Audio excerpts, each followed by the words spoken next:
I wasn't supposed to be home. A canceled meeting gave me 2 extra hours I hadn't planned on. No announcements, no dramatic entrances, just the familiar sound of my keys clinking onto the kitchen counter, the soft creak of the front door easing shut behind me. But something was off. It wasn't silence that greeted me. It was worse than silence. It was a strange stillness, too quiet, too careful, like the house was holding its breath. I moved down the hallway. My footsteps light against the hardwood, a chill curling in my gut like instinct trying to warn me. Then I heard it. Low voices, laughter muffled by walls, the soft moan of intimacy that had no place in my home. And beneath it all, the rhythmic creak of our bed being used for everything except sleep. My stomach turned. My jaw locked. But I didn't freeze. I stepped into the bedroom. And there they were. Jess, my wife, naked and tangled in the sheets, her skin glowing with the heat of betrayal, her limbs entwined with a man I didn't recognize. Shirtless, smirking, one hand gripping her thigh, the other clinging to the headboard like he owned the place. My place. I didn't scream, didn't shout. I moved in a single, fluid motion, reached for a fistful of his hair, and yanked him backward off the bed. He hit the floor with a thud that shook the room. He groaned in pain, trying to scramble to his feet, but I was already on him. He threw a desperate punch, wide and sloppy. I ducked, pivoted, and drove my fist into his jaw with everything I had. His head snapped back. Legs gave out. And suddenly, the man who was so confident a moment ago was crumpled on my bedroom floor, barely conscious. Jess screamed, grabbing at the sheets to cover herself. I didn't even look at her. Not yet. Instead, I reached into the pocket of his jeans, found his phone, and pressed his limp thumb to the screen. It unlocked.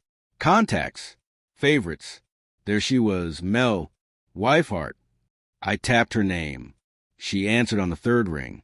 "Hey, babe, did you?" "This isn't your husband," I said flatly. "It's the man you married, yes, but not the one you thought you married. That man is currently unconscious, because I caught him pants off in my bed with my wife." Silence. "You might want to come pick up your trash," I added before ending the call. Only then did I look at Jess. She stood frozen, wrapped in the sheets, trembling like the blow had hit her too. Her mouth open, but nothing came out. I didn't say a word. I just turned and walked out of the room. Each step calm and deliberate, the kind of calm that comes right before the storm turns back toward the sea. I went downstairs and made coffee, not because I needed it, but because I needed the process, something quiet, something controlled, something slow in the middle of everything that had just erupted. The doorbell rang while I was still sipping. I didn't rush. I couldn't. If I went back up there too soon, I'd lose the grip I'd forced around the chaos clawing at my insides. So I waited, and when it rang again, I finally stood, walked to the door, and opened it. She was standing there, mid-30s, black skirt, keys clenched in one fist. There was confusion in her eyes at first, then suspicion, then something darker, something raw. "You're the one who called?" she asked. "Yeah," I said. "You must be Melissa." She didn't say a word, just stepped inside. "Where is he?" I didn't answer, just tilted my head toward the stairs. She didn't hesitate. Despite the heels, she took them two at a time. I followed, slower, part of me not wanting to see what was coming, another part needing to. He was awake now, barely, sitting on the edge of the bed, an ice pack pressed to his jaw. Jess stood near the dresser like a ghost, shivering in her own skin. Melissa didn't say a word.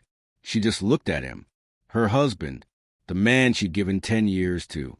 Then her gaze moved to Jess, the woman who'd shattered 2 lives with one night. Then Melissa laughed, soft and bitter. The kind of laugh people make when truth finally stops hiding. Her hand cracked across his face. A clean, sharp slap, not from rage. From clarity. "I sold my car last month," she said. "Sold it so you could cover rent for your startup, while you were screwing around in someone else's house." He opened his mouth, tried to speak. "Melissa, I didn't know." "You didn't know?" she cut in, her voice sharp as a blade. You didn't know you were married?" You didn't know your wife was pulling 60-hour weeks to keep your dream alive while you turned strangers' beds into office space. Jess opened her mouth, but no words came. None that mattered. Melissa turned to me. "Thanks for calling," she said. "I figured the truth deserved an audience," I replied. She nodded once, cold final, then turned back to him. "I'll send the divorce papers next week," she said, voice like frost. "You can sign them once your jaw works again." And just like that, she was gone. Jess turned to me, eyes wide, filled with guilt and disbelief. "I didn't know he was married," she whispered. "I swear." "I don't care if he was married or the Pope," I said, my voice low and even. "What matters is what you did." Her lip quivered. "It was just a mistake." "No," I said, my arms sweeping over the ruins of our life. "Forgetting an anniversary is a mistake. Leaving the stove on is a mistake. This," I pointed at the wreckage, "this was a decision." She stepped closer. "What do you mean? You're not yelling. You're not throwing me out. I'm not hitting you. I'm not yelling. I'm not tossing your clothes on the lawn." I paused. "But you're going to wish I had." 3 hours after Melissa walked out, I filed the paperwork. Divorce. Immediate separation. Grounds. Adultery. I had everything. Photos from the front door cam. Text from her iCloud backup. And if needed, witness statements. My lawyer looked over the documents. Eyebrows raised. "This is about as airtight as it gets. You sure you want to go nuclear?" I didn't blink. "No alimony. No shared property. I keep the house. Full control of finances. She leaves with whatever fits in her hands." He let out a low whistle. "She's going to fight this." I smiled. "Then she's going to lose." Back home, Jess sat on the couch like something drained of color. She didn't ask where I'd been. She didn't need to. The silence was suffocating. Then, softly, she asked, "Are you really doing this?" I nodded and sat across from her. "You brought him into our bed, Jess." I made a mistake. I wasn't thinking. I didn't mean for it to go that far. I laughed once. Dry. Bitter. "You weren't thinking? You sent him nudes from the bathroom while I was in the next room. You told him you loved how he made you feel. Called him your escape." My voice dropped. That's not someone who wasn't thinking. That's someone who got bored and didn't have the guts to say it. She flinched, like the words hit harder than my fists ever could. "You said we were in a rut," she whispered. "No," I said.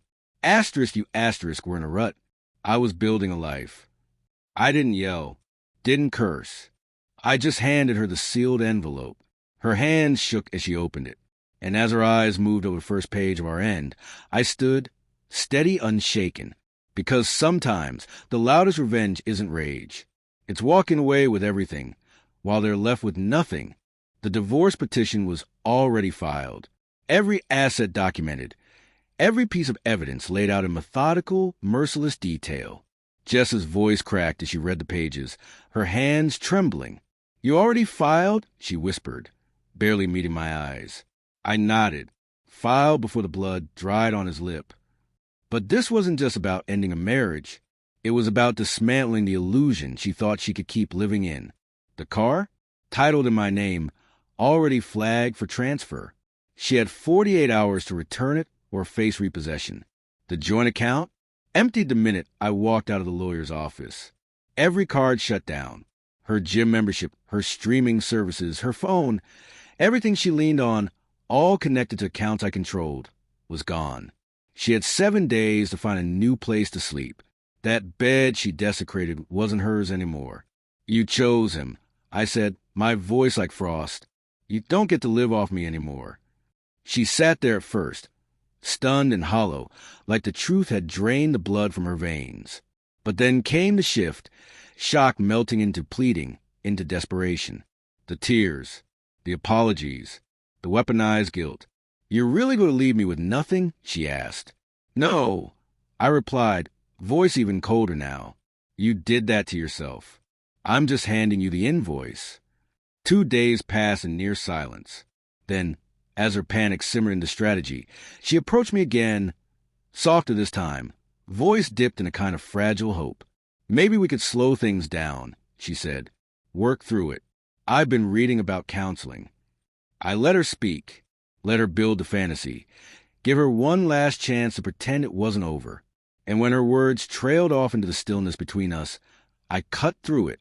Jess, I said quietly, you're not coming back from this. You chose a stranger over me. Let him into our home, our bed.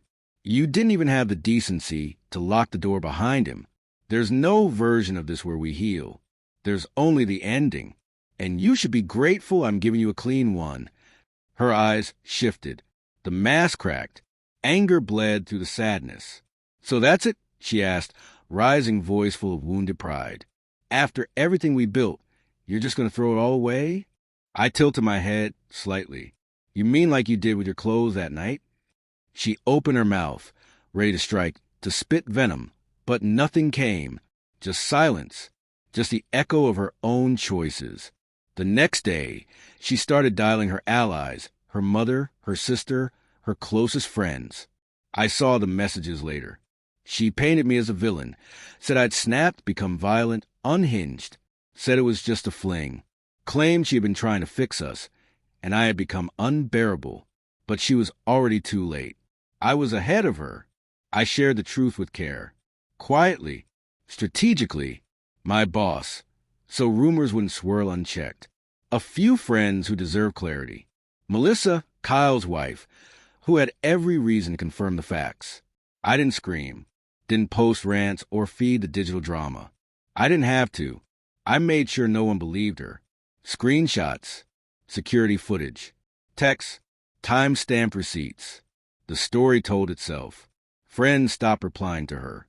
Allies turned neutral. And when she called my mother, reaching for sympathy, the response was waiting. I raised a good man, my mother told her, and you walked all over him. Don't call here again. Jess's final act came like a dying flame. She walked into my attorney's office with proposal. Half the house, half the savings, compensation for the emotional damage she claimed I'd caused. Her lawyer tried to posture. My lawyer didn't even blink. He simply handed over the folder. 30 pages. Screenshots of messages with Kyle. GPS logs of her overnight visits. Pictures, some public, some intimate. And Melissa's written statement. Sharp and undeniable.